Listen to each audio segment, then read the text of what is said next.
ماشین تاکو چند قدم دورتر از مسجد در محله افریقایی تباران و مکزیکویی ها در لس آنجلس. نمازگزاران و لاتینی تباران برای با هم خوردن تاکوی رایگان به اینجا دعوت شدند.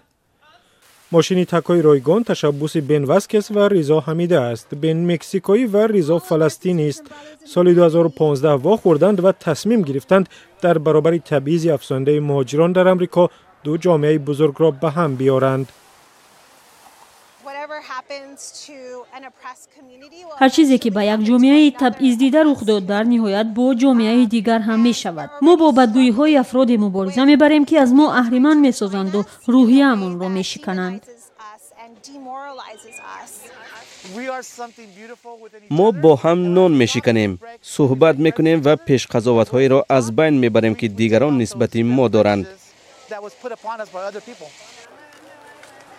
ماشین تاکو در هر مسجد را سال 2017 سر دادند. از آن سال 30,000 تاکو را در بین 8,000 نفر تقسیم کردند. ماشینشان راهی دور از کالیفرنیا تا مکزیک را طی کرده و نه فقط تاکو بلکه پیام به ضد کینه و نژاد پرستی آورده است.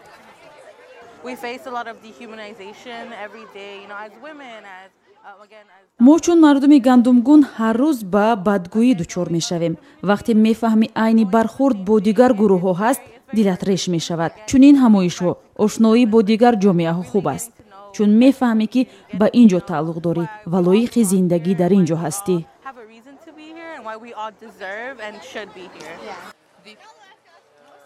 تشبوسکاران ماشین تاکو برای هر مسجد همه را از پیش فکر کردند. گوشت تاکویشان حلال است. هرچند بسیاری ها نمی دانند ولی بعضی ها باور دارند که تاکو همان شاورما است که از خاورمیانه به مکزیک آمده است.